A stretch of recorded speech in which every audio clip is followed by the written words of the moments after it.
This is part. one. Just kidding. We're not doing that. No, this is part one of our interview with Jonathan Martin, festival director of the legendary FilmQuest. We talked too long, so instead of cutting it all into one episode, we're giving you two parts. So buckle up and enjoy.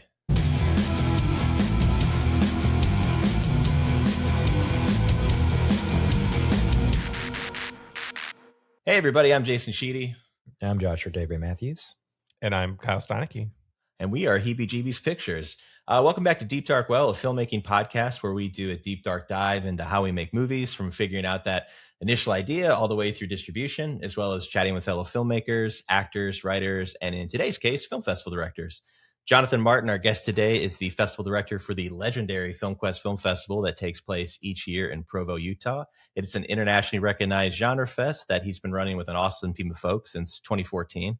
FilmQuest has repeatedly made a variety of the best of lists for film festivals, and we can all attest to how amazing it is because we've been the last 5 years in a row. Jonathan's also a filmmaker himself, a multi-award winning producer, director, writer, and the founder of the production company Bohemian Industries. So Jonathan, welcome on, man. Hey, thank you. Thank you guys for having me. I'm very excited to be with you.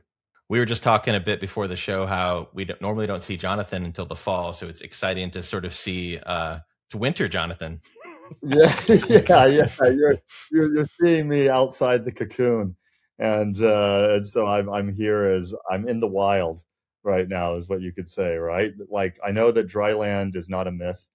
I've seen it, and that we are here at the Mountains of Madness, and I haven't lost my mind yet. Oh, so you were saying that you're about to gear up and watch a whole bunch of submissions. Yeah. Each year it creeps a little earlier into the year. Before, I used to not have to, with the team, of course, we didn't have to really start watching the shorts and the features, I should say all submissions, until like May. And then last year it started creeping into like end of April, like mid-April, end of April. But this year we definitely got to start in March because it's just the amount of submissions that just keep going in, and FilmQuest just keeps growing, and which is awesome. I mean, it's definitely not complaining. It's a good problem to have, but we saw a 30% growth increase from 2024 to 2025. And this year we're already on a 20% growth from last year. So it's like, it's finding that balance and that time, and deciding when I want to descend into the mountain. Now, is that growth in submissions or growth in the like duration or slots that are available? The submissions for sure. We've definitely we program a lot. I think we have that reputation as this. I think despite the amount of submissions coming in, I think we kind of have found more or less what we feel is more of a comfortable sweet spot. So I think we'll actually probably take a few less films than we've taken the last couple of years. Because part of the strategy of growing a festival is, not just finding a brand and an identity and making something that people are interested in and find exciting and fun and want to attend. But, you've got to grow it with people actually attending and coming out and being a part of it. And I think we're now at the point now where, and probably have been for a while, being truthful, where, you don't have to rely as much on the numbers of what you're, let me just take a step back and just say, like, we definitely stand by every selection that we make and have, but you don't have to take as many to help you get through the festival like you would in your earlier years and things like that. I think we can afford to trim a little fat, be a little leaner and meaner, but also, allow some people some time to rest. And no one needs rest. Just another 15 minutes, goes a long way. It adds up during the day. I feel like, your programming to me has always been, just to brag on you guys a bit, like I remember, because FilmQuest was definitely one of the first festivals I had attended, and it's funny, and we'll get into this a bit later, but like with like the brand and the Cthulhu and everything, like I had like known about FilmQuest, and it was sort of this like enigma festival that like lived on. Were you guys on Without a Box back in the day, or is it just Film Freeway? We began on Without a Box. So when we launched, we had 4 months to put on the first festival. And so, and we could get into a little backstory if you want to hear that. But what happened was I just get this random email as we're like setting everything up from this startup called Film Freeway. And so we were like in the first 100 festivals to sign up and register on Film Freeway. But that first year, I mean, I'm sure I could look it up while we're talking. I don't think we got more than like 50 submissions through Film Freeway. Without a Box was definitely still the king. Sure. But by the end of year 2, Film Freeway had already overtaken Without a Box. And by year 3, we had stopped using Without a Box totally. Like we were totally on Film Freeway. That's how quick that happened. But yeah, we were kind of at the last, the death throes of Without a Box. We were there, and kind of, things just happen. I think there's a lot of luck that goes into some of this stuff. And I think we were just very lucky to be there right at the very beginning of Film Freeway. Well, I feel like it made a big impact too, because I remember, like, again, like a kudos to your branding and stuff. Like I just remember seeing it and being like, I don't know why, but I need to be a part of this. Like I know nothing about this. And it became this like goal. And it like a few years later, we got a couple of films and I was like, oh my God, we did it. We did the thing. Like we got into this FilmQuest and it did not disappoint. I remember getting there and Brett and Matt joined us a few days later. And I'm like, you guys, this is everything we hoped it would be. Like, this is incredible. Wow. You do me proud, and you guys have obviously become one of our favorites every year. It doesn't feel like a FilmQuest. It's like yeah, I mean, we get you guys, and I love it. But if like the whole crew isn't there, it's kind of like like the entourage. Like where is this? What's going on? And of course, you guys come on in and you like kinged your way in and like won a couple Cthulhu's while you've been at it as well. So you're one of the very few. Talking about that first initial coming on into and creating on Without a Box, because at the time, which honestly maybe Film Freeway should look into it and stuff like that, is you had to pay like $1,000 just to get your festival on Without a Box. So it was a really great deterrent from like people trying to scam people and do all that and get scammy festivals.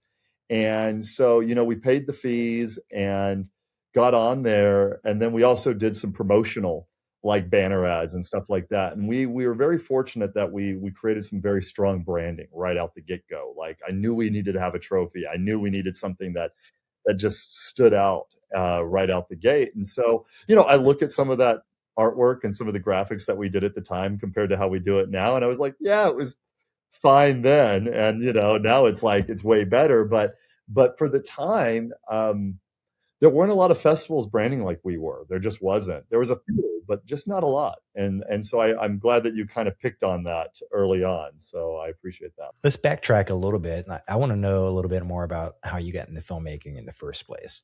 Well, I remember it very vividly in like the fall of 2006. I want to say October like 17th, something like that. I actually had a dream, and my dead grandfather came to me and he said to me, he said, Jonathan, I see a future for you in the film industry, and you need to go forth and become a filmmaker. And then I woke up and he was like sitting on my bed, like rubbing my feet.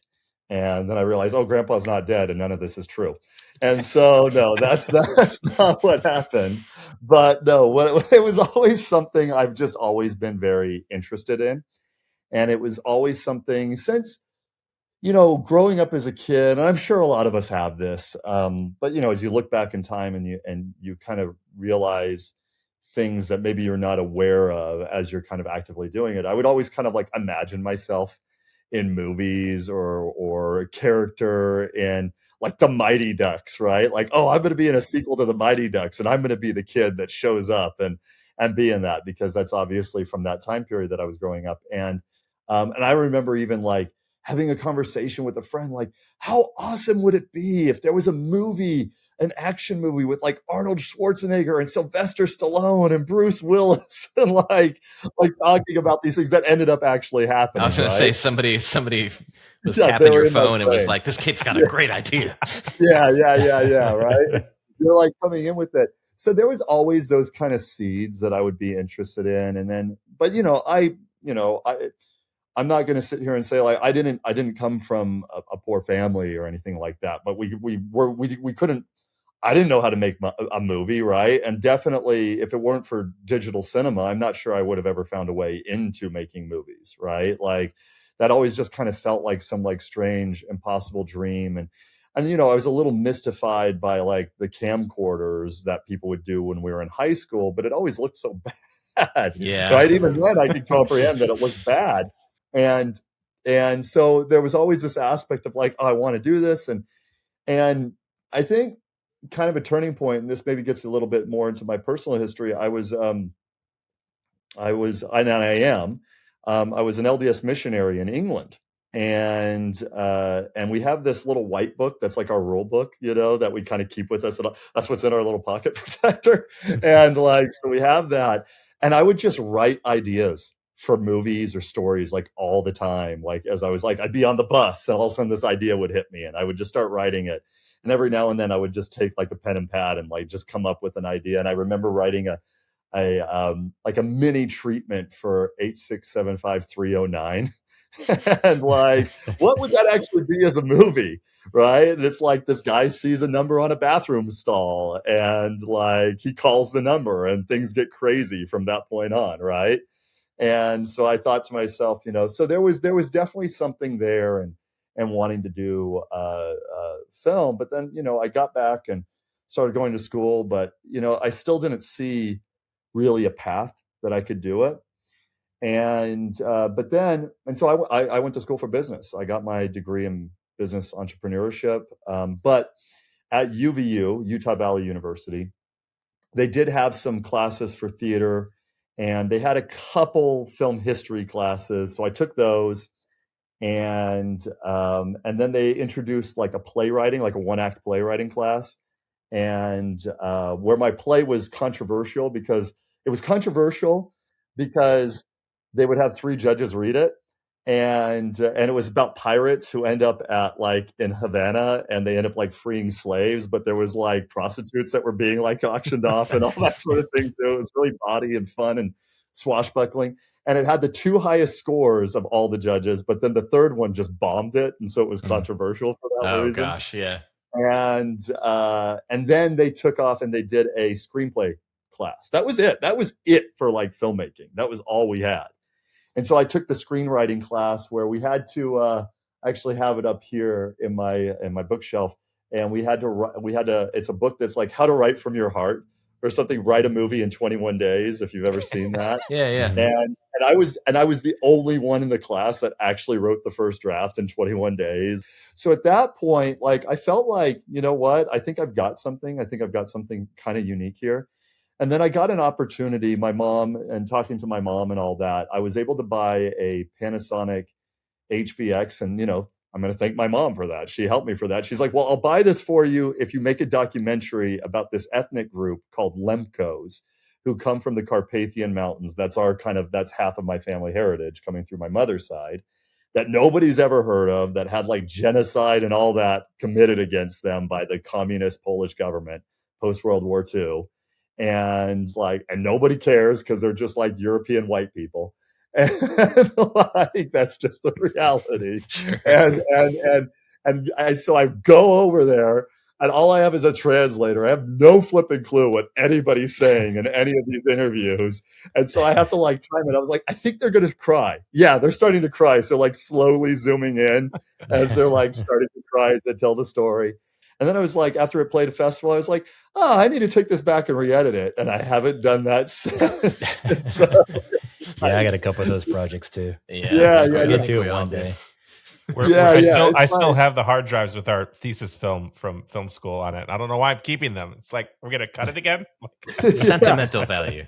How about your film, An Evening with My Comatose Mother? How did that come? How did that fit into this journey? Oh, okay. You guys have done your homework. And be sure to share the cool stats about it. This is one of the first things we talked about when we met, because I think you had brought it up like at one of the FilmQuests, like we had just mentioned it. It was part of the networking thing. And then I went home and looked it up because I was curious to like learn more. But I just always think that's fascinating because, especially too, again, being a festival director, but then also being a filmmaker, like you've been on both sides, how to speak the language. So I think this is just a cool story too. It's like its own origin story leading into all the FilmQuest chronicles.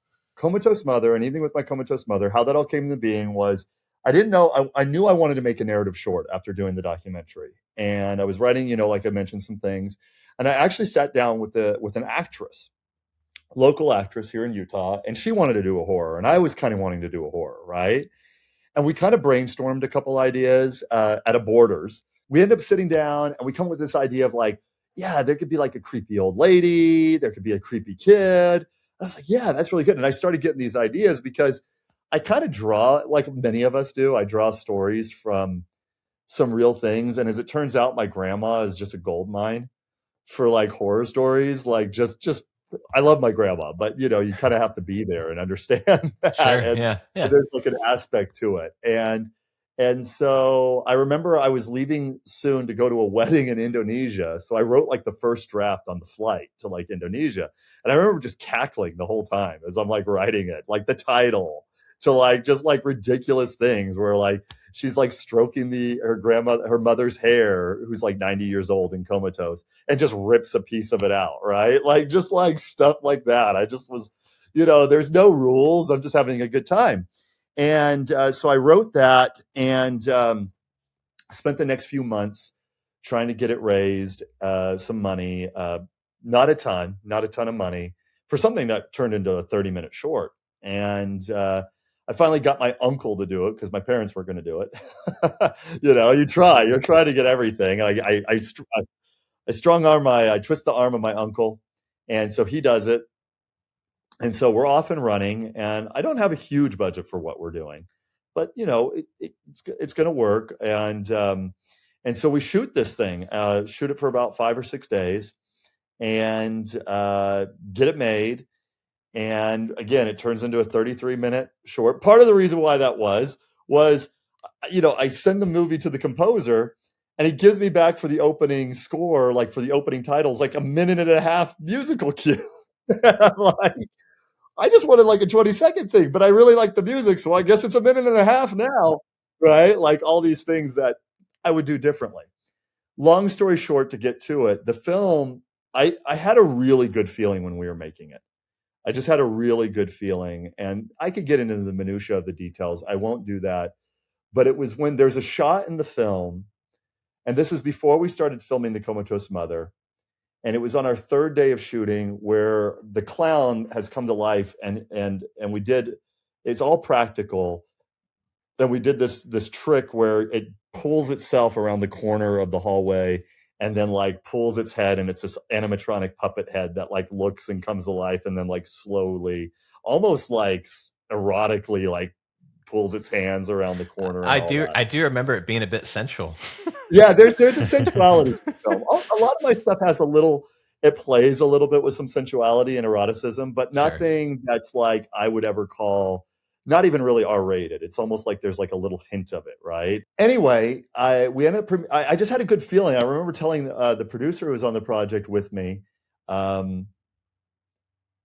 like we're gonna win like 50 awards. I just said that to her. I was like, we're gonna win 50 awards, and she like laughed and loved all that. And I was like, no, I think we're gonna win like, and I didn't know what I was talking about. Like I had only played like 2 festivals with my doc beforehand, but I just had this really good feeling. And I would watch people's reactions as I was like cutting it and showing them clips, and I'd like downplay it and things like that too.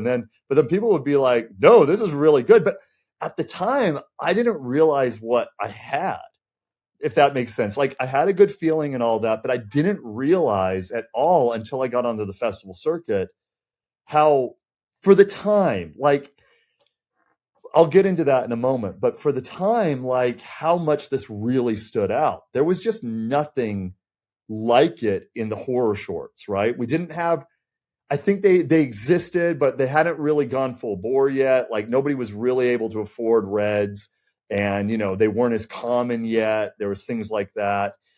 We shot it on a 5D, so a Mark II. But the way we lit it and the way that we lensed it and stuff like that, and framed it, you never could tell that it was like a Canon DSLR that we shot it on. It was very rich and saturated. I mean, I was able to kind of discover my style and my voice.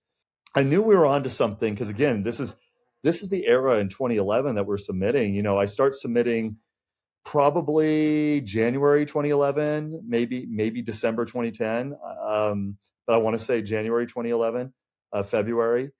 And you have to go to websites. You have to really find half the festivals you're submitting to. You're burning DVDs. Yep. You're like, sometimes it's a Don't mini miss that. DVD. Yeah, Mailing the packages out and hoping Yeah, it gets where it's supposed to get. And all that, yeah, like, all these type of things. And so you go in. So it was very analog still at the time and very tactile. And, part of the success came from doing the homework, the research. And I want to kind of backtrack 1 second.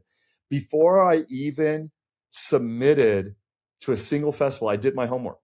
I'd make the list. I would look at everything and I would say, like, okay, here's what we're going to do. I had an aggressive, which at the time, could get you a really long way, a couple $1,000 budget to submit to festivals, and did my homework, see what they had programmed, see if it was the right fit and all that. And we just kept getting selections. Like there was like almost no rejections, like for a long time. Like most of the rejections were like non-genre fest, but even the non-genre fest were like taking us and things like that. And so I think in the end, only maybe 3 genre fests rejected us, like through the whole run. And so in the stats at the end of the day, when it was all said and done, we had played over 100 film festivals and we won 76 awards. I think 40 of those were like best short awards, like the best overall and things like that. So at the time, we could claim it because nobody else could. It was the most awarded horror short film of all time. But, I want to be very clear. I would never tell you it was the best horror short. I don't believe that. I don't think that to this day. I think it's a lot of fun. It's a romp. It's more in spirit to something like Drag Me to Hell than there it is. But also, I look back on it now and there's a lot of things I'm proud of, but I also look back and I'm like, man, I really wish it was 5 minutes shorter. You know what I mean? Yeah. Like, despite being 33 minutes, it did something not a lot of over 30-minute shorts do. Heck, a lot of over 20-minute shorts do. No, that's an incredible run. Yeah, it was a fantastic run. And for those that were there at the time, I came to find out I don't want to say it was legendary, but there was something, it sounds pretty legendary. No, it was legendary. But what I mean by that, it's not like people were speaking my name in hushed whispers, or anything like that. I didn't know you yet, but I just would wake up in the middle of the night in a cold shiver and just be like, Jonathan. Yeah. Like, whoa, comatose. Wait a minute, pinch me. No, it was more like it showed a way forward that I don't think anybody had ever really tried to do. And then there's even more stats to it. We ended up getting like a 2-page spread written about us by Michael Westmore in Makeup Artist magazine. He saw it at Big Bear Film Festival. Like half the festivals don't even exist anymore that this thing played at, right? Like that's just the nature of the beast. And he saw it there where we won Best Makeup and we won Best Short. And he did a whole write-up, called me up. And Mike Westmore won an Oscar in the 80s for makeup. And he's very highly regarded. His daughter was the host of Face Off, and he would be a guest on it. He did Star Trek through the 80s and 90s. And so it was like Westmore's wisdom. So he called it the mother of all shorts. And Makeup Artist magazine isn't even published anymore. And we got picked up. And just to give you an idea of how things have changed, and I am going to call them out on this podcast. We got Get ready. In 2012, we got picked up by Shorts International, Shorts HD, and who actually had they had a channel on DirecTV. This is pre anybody really doing Alter or Dust or anything on YouTube, right? Like Short of the Week hadn't even really started yet, I think. So this was like big time. And so we signed the deal, and it's a 7-year deal. Nobody signs those deals anymore. 7 years? Like, it was 7 years. That's what it was. Yeah, now we're like, is it non-exclusive? Yeah, like because it needs to be. Like where it goes in, and it's like you're lucky if there's even a rev share, right? And like things have ebbed and flowed, and there was. And what I'm going to call them out on is they still owe me a few $1,000 over the life of the contract. And I keep invoicing them, and they keep telling me they have cash flow problems, although they're the company that released the Oscar-nominated short films in blocks and make a few $1 million each year off those theatrical runs. So if anybody's from that listening, just know that I have not forgotten and that I am still coming for you. And I am on the brink of bringing forward a class action lawsuit against you guys for all the other filmmakers that you're screwing. Golly, dude, what a freaking ride, though, man. Yeah. Well, and I'll give you this, too. Last thing. the whole time I'm on the circuit. So we were like the big giant short film on the circuit. We were the beast, you know? And there was a independent feature film, the horror feature that was on the circuit too. They were the beast. And this filmmaker has the exact same strategy I do. Exact same one. We're playing every festival together. I'm the only short film director, always losing, of course, that's being nominated with the feature directors. This film goes on to win, I believe, 66 awards during the circuit, plays a ton of fests. That filmmaker and that film, well, I'll say that film was something called Absentia, and that director is Mike Flanagan. And we never actually crossed paths. Oh, no. We'd always Really? be at one. Yeah, he'd be at a festival, and then I'd be at a festival, and we were never able to actually cross paths. And there was also one, he probably hated my guts at the time. Not me personally, but probably hated it every time he saw a Comatose Mother. Sure. But there was also a short film that was on the circuit at the time, beat the film a couple times, and would be on there and all that sort of thing. And that short film, and this filmmaker definitely got the last laugh at the end of the day, was Terrifier. You know what I mean? So hey, you know, game recognizes game, right? Yeah. Like, you know, and that's the stories.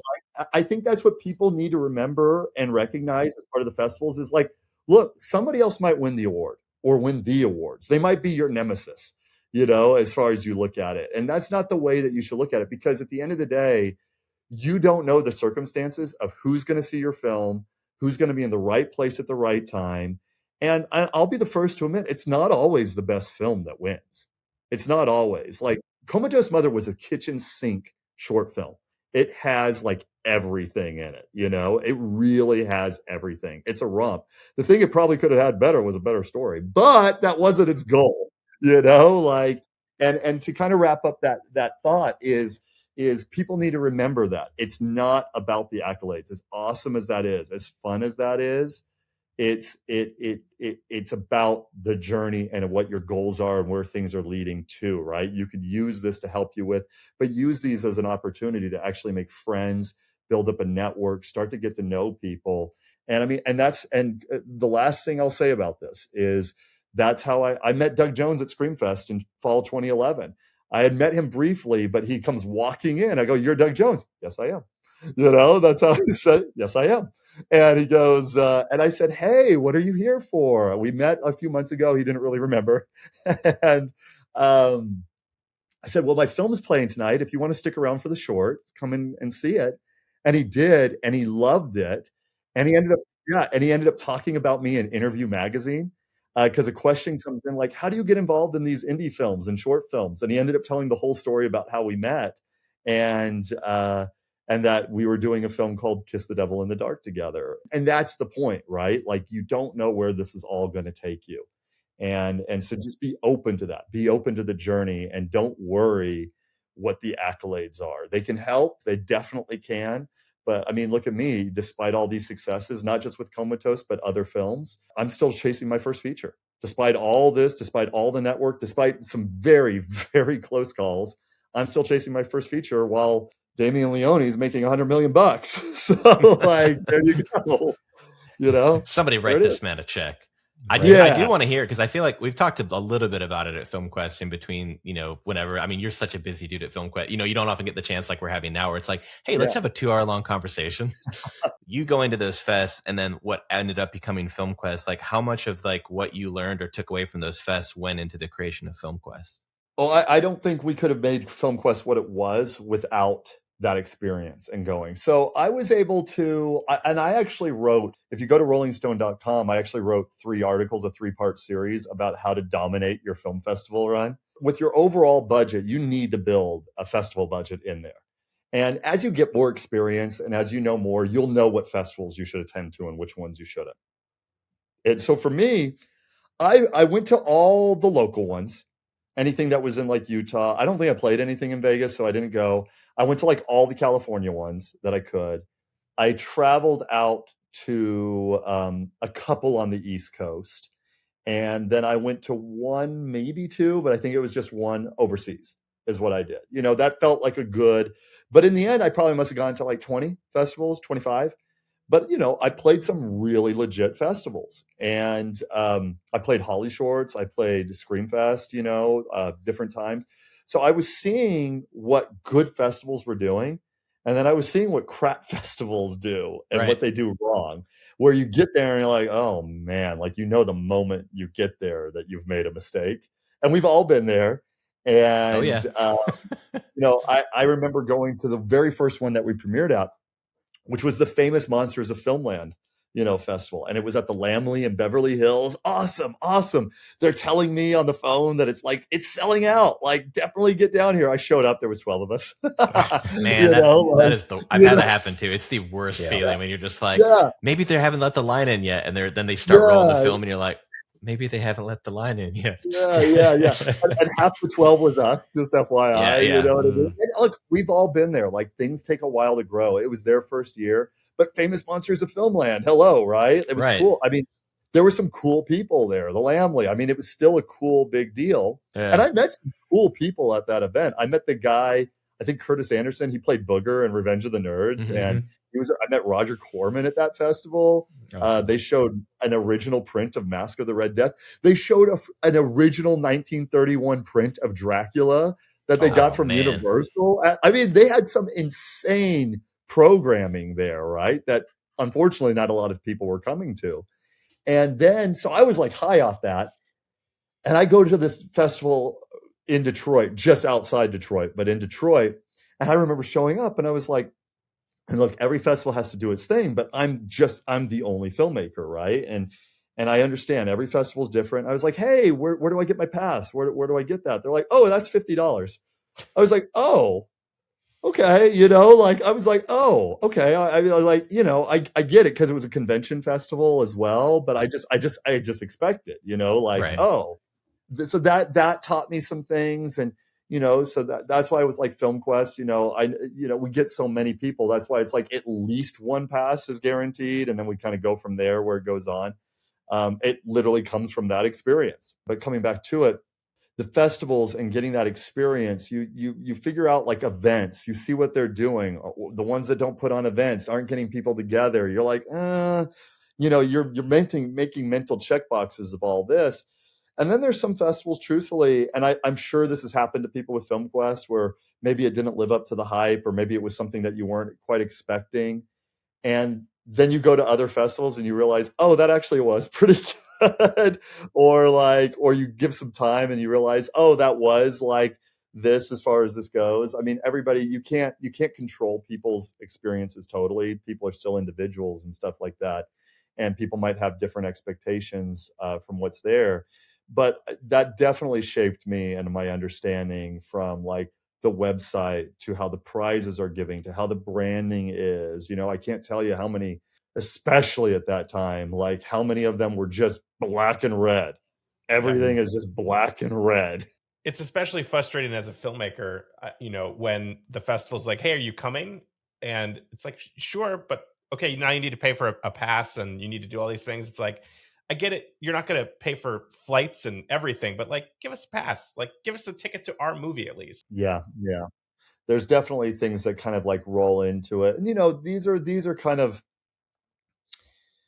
these things are always cyclical and always evolving and trying to figure out. I mean, I think what it comes down to is, and as we're getting more years, we're getting more and more support.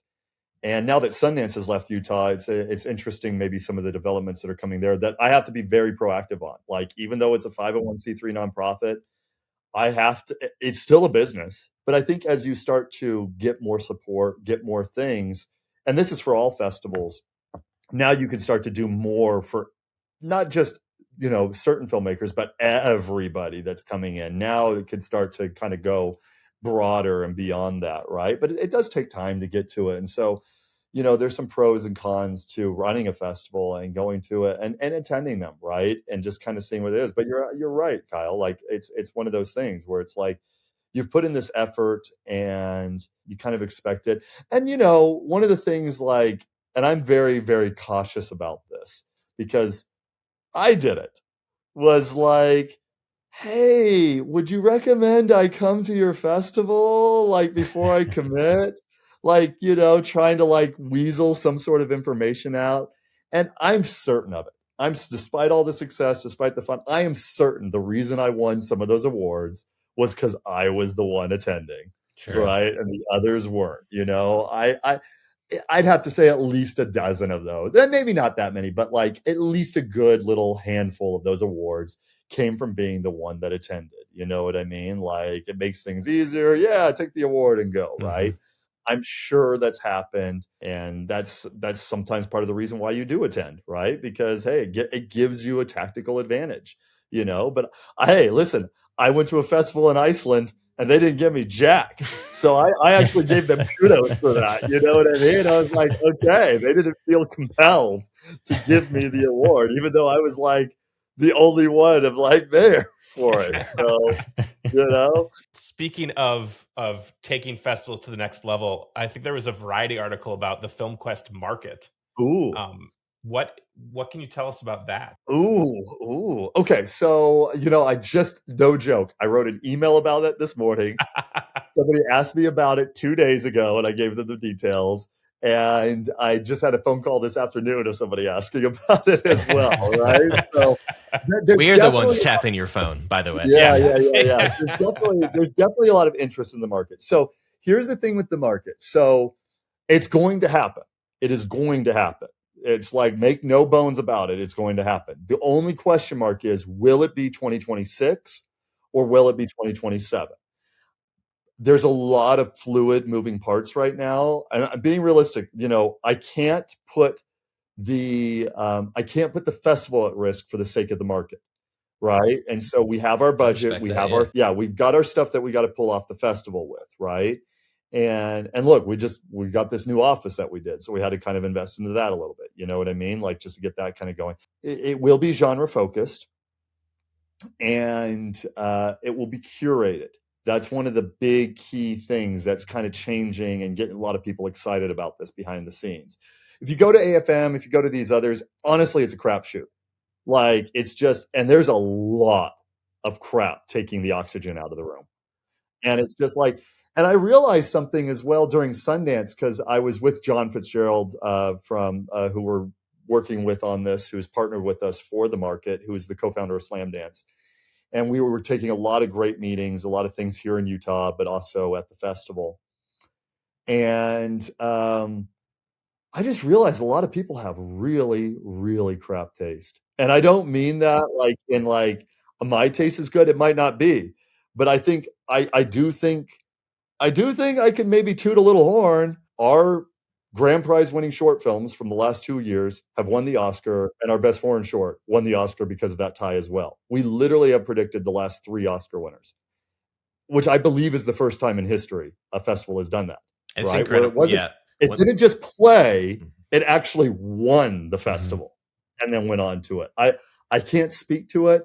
I don't think it's happened in the last 10 years, at least. And the 3 out of 2 years definitely has never happened before, because how many times there's ever been a tie in shorts before, right? So there's that. I was watching at home. I stood up and cheered, man. And that's the first thing I thought of was like, I didn't get to see 2 people exchanging saliva at FilmQuest, but I definitely saw the singers. Because I got to talk to, I think it was one of the producers at the after party. Yeah. And I was just like, it was just such a cool moment to see that win. I was just like, wow, this is cool.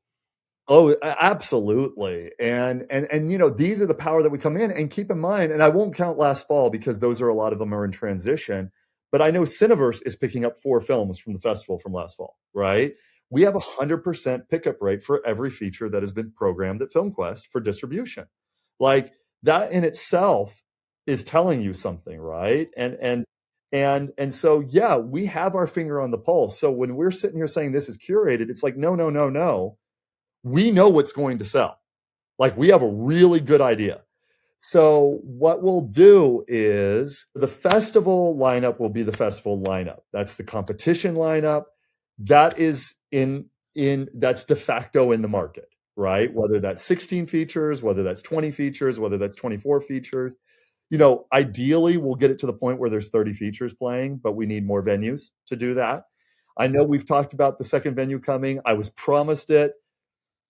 It's not going to be ready until next year. And I'm like, they are breaking ground, but it's like a 10% chance to be ready. We do have another venue of 700 seats we can go to, but I want to make sure enough people can fill that, because even if you have 200 people, it feels empty in a 700 seat venue. It does. Yeah. And so 200 is a great number, but it's empty in a 700 seat, balcony theater. So we have that in our back pocket. But to come back to the market, there are always, for various reasons, they're good films, but there's always a good 20 to 30 feature films that we reject that are absolutely programmable. They're absolutely worthy of selection, but they just, maybe we had too many horror films. Maybe we needed to balance the lineup, because people, that's worth saying, like being an all genres festival with a very broad view, like The Singers. The Singers is magical realism. It's very genre adjacent. But who's to say we can't help define what genre is, right? So those films that didn't get into the competition lineup, we now want to go to them and say, like, you are invited to the market. There's obviously details that are involved with that, because that is more or less a paid screening that has to happen. But these are our distributors that will be at the market, and you are a curated. This isn't everybody that we rejected. We are only coming to you 20 or 30, and you will now get to come to the festival. You will get a festival and a market pass, FYI, that goes to the festival selections as well. You will get a pass to the market as well. It will coincide with the festival, or it will lead into the festival. We're still kind of figuring that out. Will it actually start like, how we start on a Thursday? Will the market actually start on like Tuesday, Wednesday, Thursday, and on the Friday the festival go in? We're still kind of figuring out. This is what I'm talking about, the fluid aspect. Figuring it out, yeah. There's definitely going to be a pitch fest aspect to it. There's going to be a masterclass aspect to it. There's going to be labs, real hands-on stuff. I'm talking to representatives from major companies in Saudi Arabia and Indonesia to have like a Middle Eastern pavilion, a Southeast Asian pavilion, where we're showing select films from that. And the idea is now like, no. And then all the parties will be one big massive FilmQuest party, like we have there in the underground, right? Now everybody's a part of it, mingling, mixing, getting to see each other. So now it's like, hey, no. Yeah, you could bring one person to rep for your for your company, but you should probably bring two. So one seeing the screenings at the market and one seeing the screenings at the festival, right? But also we want to curate the experience of who's attending. No offense to some of these other sales agents and distributors, right? Like, I have a respect for anybody who goes into that field, but ultimately we want the quality distributors. We want the quality buyers. We want the quality sales agents. And we also want people, probably not in the first year, but in the second year when we do the market, we want people to apply through Film Freeway, to apply with your work in progress film that you're looking for funding on, or that you're still looking for finishing funds. And now that's a part of the process too, right? We want to make sure that there's mingling. We don't necessarily want this to just be people sitting behind booths like they're at a Comic-Con, right? Like, come and film in Maldives. Like we don't, we could, we're not prohibited from that. And we would host it at the downtown Provo Marriott, who's our partner hotel as well. A lot of people, unless they've explored it, don't understand that the whole main floor is a massive conference center that has like 12 or 15 conference rooms. And we could absolutely host an event with 2,000 to 3,000 guests easily for it, right? So this could very quickly go on with it and kind of take off from there. So the idea is to elevate genre, but through the quality of it, right? We're kind of just looking at all the avenues just to make it different, make it fun, make the business of film fun again. And I really believe, just seeing it and hearing people talk, and honestly, I went to this one event and I just thought, like, nobody's talking about the elephant in the room. And it's just like, you guys are just distributing crap.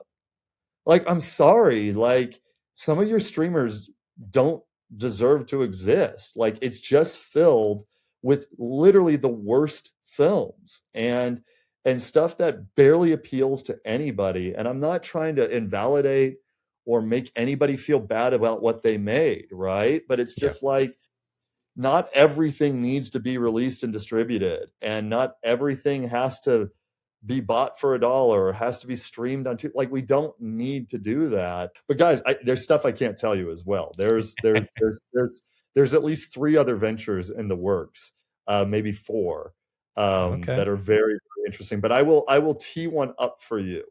Yes, just a tease, Johnny. Come on. I'll give a tease. We are, because now the office that we built, that we have now is, we're sharing that with a new genre label that was founded by Brigham Taylor, who was an executive over at Disney for a number of years. He was the executive over the Pirates of the Caribbean franchise, Tron Legacy, Christopher Robin, Jungle Book, and producer on those. Now that his time up with Disney is there, he started this new thing, and he's from Provo originally. Okay. Who would have guessed? His name's Brigham. Again. And so, right? So they're in this office. And after he came to FilmQuest this last fall, he was just so impressed by the quality of the films that he saw there. And it really got him thinking. And I ended up going in, and I realized, I was like, wait a minute, I know this space. Because it had disappeared for a while, but it's the second largest soundstage in Utah. And so, hey, if you guys are looking, give me a call. I mean, that's good to know. We will. Yeah. And my office is 10 feet from the soundstage door. It's literally around the corner from, they're building out $1 million recording studio right now for 20 and doing all that. So this is going to be an all fun time facility going on here, right? Like you're at a film carnival. And, they're picking up some stuff, but there was nothing in that sentence I didn't love. Yeah. Exactly, time right? Facility, film carnival, sign me. Yeah, right. Get that going on. But no, they have a very aggressive strategy. We want to all work together. We are going to work together. So don't be surprised if you guys and maybe some other FilmQuest filmmakers start getting some phone calls about some releases for short filmmakers. And so that's something I'll hint at on that front. And then another thing I will hint at is we have facilities, and we have network, and we have a connection, and we are very, very serious about the educational aspect and development of talent and filmmakers. And so that's a tease without saying something on the record right now. And I say these things, and hey, look, some of them might not come together. The market definitely will. Some of these other things might not, but some are definitely going to happen. Some are definitely going to go down. Just in their time and place. I feel like you've always got every FilmQuest every year. You always have some cool news, whether it's like something like, and it's, and it gets bigger and bigger every year, the fest does. But I love that, like, oh, hey, this year we've got this guy, or this guy is going to come visit who does this specific thing in the industry. Like, there's always like exciting things around the corner, which is part of the reason I love your festival so much. Like, it's just, I don't know, keeps you on your toes, and it gets bigger and better every time. One thing that is very, very important to me, because you mentioned getting bigger and better and all that, and we've mentioned other venues, I do not want to lose the spirit and the vibe of FilmQuest. That is very, very... It's a very special thing. It is, yeah. That's what I was going to bring up. I wanted to get back to, you mentioned making film fun again, but the festival itself is extremely fun. Like, we look forward to it every year because it feels like a family reunion of sorts, that we get together with old friends and meet new ones. It is the best networking opportunity I think any of us have had outside of maybe film school. Was that planned? That was. I mean, the verbiage of our mission statement has almost barely changed at all since we first did it on Without a Box in 2014, right? Like, it was always our intention to build a film festival that every filmmaker dreamed of and have always wanted to go. Obviously, we had to learn some things along the way. Obviously, there were some things that we went in. I mean, before we got to Provo, our first 3 years were up in the Salt Lake area. And while we had a gorgeous megaplex that we worked with, the Larry H. Miller Megaplex is a fantastic theater chain. There, what we had building and the networking was there, but the ambiance wasn't quite there yet, right? And that came when we came down to Provo. And in fact, that 700-seat venue I mentioned, the reason why I know you need a certain number there is because our first year was at that venue in Provo, and it was too big, and they wouldn't be open for us on a Sunday. And so we had to go to Velour, which was smaller, but and folding chairs, and I had to do a pop-up screen and all that. And that's when we realized, holy cow, it's better here. Like, this is it. It's such a good space. Yeah. And now, and now we've got it humming with the 5.1, and like people don't understand, like, and I get it. Some people show up, they're like, oh, this isn't quite as big as I thought it would be based off the hype and based off the reputation. And it's just like, just wait until you hear your film. You know, Yeah, because I remember that for your experience, right? Like you guys, like the first time you heard your sound, you were like all looked at each other. I remember you all looking at each other in the crowd, like, holy cow, like, wait a minute, because it is originally a concert venue. So those acoustics moves through the crowd and just electrifies this audience. It's almost like you're at a tent revival or something like that. Right? I would equate, FilmQuest oftentimes feels more like you're at a rock concert in the best way.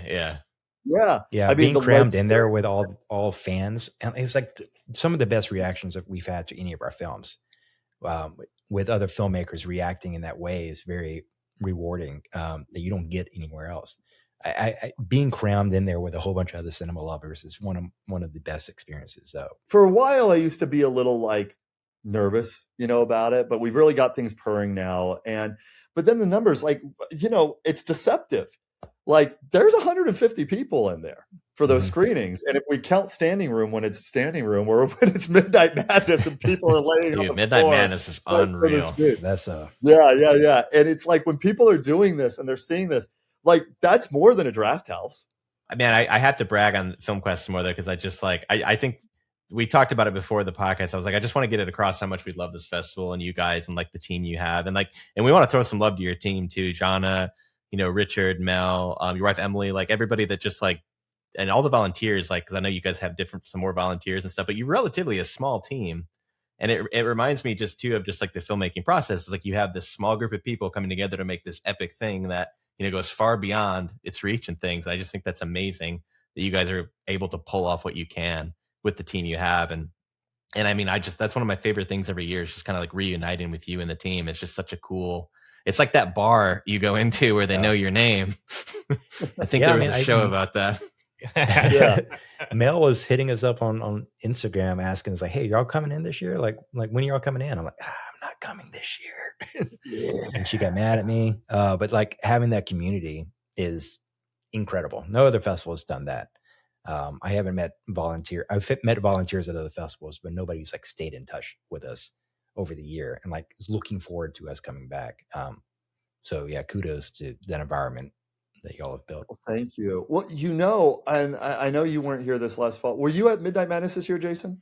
I didn't get in. So we got in. I got in on Thursday. I got in on Thursday, and I literally I was in line checking in with Jana, and the person in front of me got the last Midnight Madness ticket, and I was like, damn. No. Because we were going to let more people in, but some people gave up after we got everybody in. Anyway, that's the problem, right? We need more venues and more space. That's what makes it fun. It feels it's like you get in and it's like, oh man, I made it. This is going to be I'm secure. No, and I hate that because I want everybody to taste everything. That's what I want. It kills me inside if somebody, just because there's no more space, if they missed out on something. That's why for our award ceremony this year, we are planning to use the Covey for the award show, because I'm just tired of standing room only crap.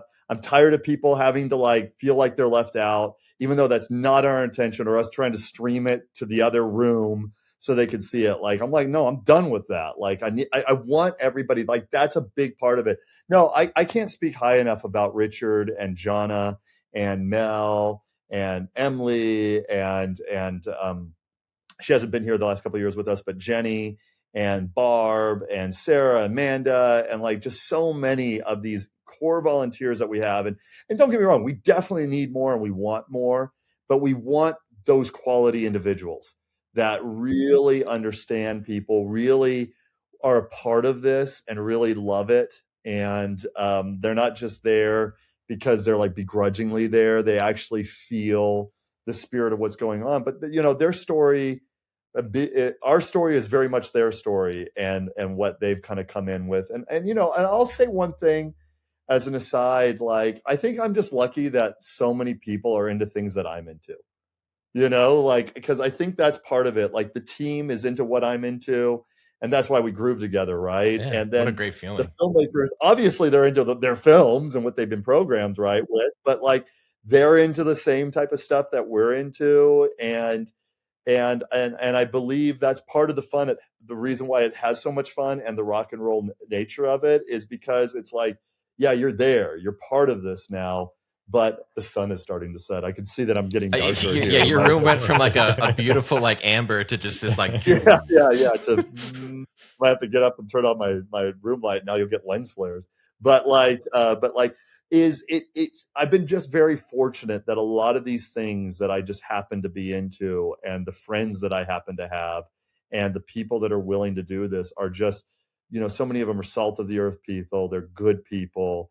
They represent some of the very best of our community, and then the filmmakers as well. It's it's hard to know for sure, and I already believe that genre filmmakers are the best filmmakers just anyway. I believe it's the best community. I agree. Yeah. They're the most fun. I think there's a lot less pretension amongst them, but I think it helps. The volunteers help these people when they come in, and Jana from the very get-go introducing people, like, check your pretense at the door. Like you're here at FilmQuest, and if you thought you were the best, well, wait till you're about to see who you're playing with. Yeah. And I think, kind of like as an aside, I think the programming, look, like, you got to take a chance on some films. You got to fill out your slots and all that. But I feel like the programming is so strong, and I believe in the genre space, it's truly second to none. And so we've played those festivals where you're like, oh man, like, heaven knows I did when I was like coming up. Like, sometimes that's where, even all these years later, I sometimes sit here and wonder, I was like, do I just suck? And I just got lucky, like, because you go to some of these festivals and you are the best, or you go to it and you start looking around and you're like, everything here is not good. Like, even the stuff when you're playing with the other non-genre films, you're like, they're just not good, or it's like really mediocre. And what that does is that starts to make you actually question yourself. Sure. Yeah. Right. You like start to wonder, like, well, I'm here with them. Does that make me mediocre? Am I not as like hot stuff as I thought I was? We like to talk about how we like to be the ugly house on the pretty street. Like, we want to be those people. It's like, how did they get in here? If we're screening amazing films, I'm like, well, I remember one filmmaker telling me after he saw The Mages of Rage at Midnight Madness, he's like, dude, that movie was so amazing. Like just like loving it. Like, right. But then I believe when you come to FilmQuest and you see the films that you're playing with and who you're side by side next to, and now you're like, oh snap, am I the worst one? Is my film the worst one here? And now what that does is, and I've talked to this before at events and stuff, is now you want to meet everybody. Now you're with your friends. You have found your tribe. You want to meet everybody. And I think that naturally melts away there might be some cockiness, but that melts away the ego. That melts away the pretension. Now you're like, holy cow, like these are my things. I mean, these people get me, I get them. It's like the friends that you would have had in high school or college that you just never met, right? And now you've met them, at this stage in your life. We've got something different here.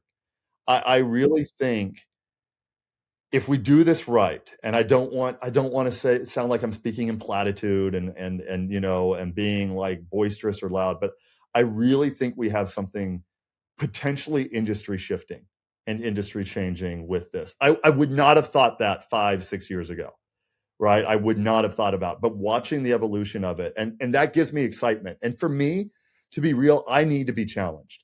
I personally need to be challenged. And so that's why I'm always constantly thinking, what's new, what's fresh, what can we do that we could pursue that elevates this? I like that challenge. I like to figure out how can we actually do it? But while we do it, how are we benefiting the filmmakers? How are we bringing something new to the table? How are we doing something that helps their career and that and to be selfish, helps me a little bit, right? Like, I'm still a filmmaker. I'm still pursuing things. Like, what are some things that I can do that kind of help out? Just to kind of have some full circle moments, I'd love to toss out there for people listening. Yeah. When we made our horror comedy short, The Mages of Rage and the Desecration of the House of Mimicry, I love saying the full title because Josh loves the full title. The full title's amazing. Josh is the one who has to type it out all the damn time. I've never gotten more notes from film festival directors about, hey, are you cool with just Mages of Rage? And I'm like, no, it's got to be the full thing. To hell with you. To hell with you. No, but Yeah. With That's what Mages, makes it stand out. yeah, exactly. I mean, I think so. And that was all Brett. I'll throw credit to him. But so we went to the reason we even made that movie, and this is going off what you said about like films feeling like FilmQuest movies and having that brand, is we went to a Midnight Madness screening when we had a couple other films. Some year we went to a Midnight Madness screening, and I think maybe a couple weeks later we were like, I don't know what we got to make, but we need to make a movie for that Midnight Madness flock. And that's literally how we came up with that idea. Was we were trying to make a FilmQuest film. Like we were trying to think of like what would be fun for an audience, and it's probably a bit long, you know, like as far as like Midnight Madness, but we tried to put enough a little long, stupid jokes and things in there. But then I just think that's so cool because, and I think we've probably said this and talked about this at different times, but like you guys, I feel like you always just give us that reason to come back. It's like that literally gave us I want to go make this movie for this screening block. But I think there's just like, it's almost like a fun, I mean, everyone gets motivated by deadlines, right? And I think for us personally, it's always been like, okay, we gotta, like, it'd be fun to go to FilmQuest without a film, sure. Like, but like having a thing and getting to see I think what the most fun thing for us is getting to see that film that we've made with your audience. Cause I feel like what Josh was saying earlier, like there's just such a cool magic about getting to watch with the FilmQuest audience. And like, to your credit too, I mean, we have met people, Tom Festo, we met him at FilmQuest a few years back. We shot a short this year that went to FilmQuest and some other festivals. So it's just, I don't know, you've got this really cool legacy of, you know, you've created this sort of great community where you can come together and meet people in ways that are actionable. You know, you're not just meeting people and then like you get an Instagram follow. It's like, oh no, hey, we met at FilmQuest. I'm in Atlanta and I'll let's shoot a film together. That was Tom's case. I'm like, let's shoot a film together, you know? No, you just touched on three things I want to say. Number one, you said actionable. And coming back, kind of swinging back to the market, that's one of our key terms that we're using. We want it to be an actionable event where deals are being made, connections are being made, and there are going to be immediate results from just being there together. That's a big part of it. Then you brought up making a film for FilmQuest. So I was kind of alluding to it a little earlier, and I got kind of sidetracked in my own ADHD thoughts. And when we were doing and that's why I asked if you were at this year's Midnight, was when they came up to do the Q&A. First of all, I looked around, I was like, holy cow, there's a lot of alumni up here. And no joke, I think like the first 5 or 6 filmmakers were alumni. And every single one of them said, we made this movie to get into Midnight Madness at FilmQuest. Oh, that's amazing. Yeah. Like every single, and I was like, it like took me back, you know what I mean? Not like in an emotional way, but like, holy cow. Like, cause that's not the first time I've heard it, right? But it's like, wow, it was like humbling. Do you know what I mean? It was very there was a lot of pride in it, but it was also very humbling because you realize, first of all, how legendary like Midnight Madness at FilmQuest is, right? It really like is, it's the stuff of legend. It really has. I mean, this year we had a short that, I kid you not, it was about a deranged Santa Claus, and it was called Milk, who ends up pumping the dude's like teats to get the milk out of it because he forgets it. And then it goes into a short that's called Wall Udder, but the audience doesn't know that's the title of it yet. And the first line of the short is, when the husband cuddles up to his wife, why does your breath smell like milk? Right? And it's just like, because it's the threads, right? That's another we have a secret sauce with how we thread the shorts in a block together that actually like enhances the stories and makes them even like go in. And it's banger after banger after banger. And then there was a third thing that you had said. Maybe working with people you've met at the fest. Working with people. Yeah. It's these people, you really are becoming a friend. And that's why I think we're seeing, I mean, this last year we had over 500 out-of-state filmmakers attend the festival. The year before it was about close to 400. Like, we are seeing significant leaps. And I think that is only about 66% of the projects being represented still attending. Right. So it's like, the numbers keep going up. And like, again, good problem to have, but it's because I think the word's getting out, like, no, this is the one you have to go to. This is the one, like, you have to attend because you're going to meet these awesome people. Man, I preach the FilmQuest gospel everywhere I go, Doc. Oh, I know you do. I know you do. Like, I mean, you guys are, I don't think we've rejected you once yet. Oh, and what I wanted to say. There's always a first time. Not yet. Don't hate me if it happens.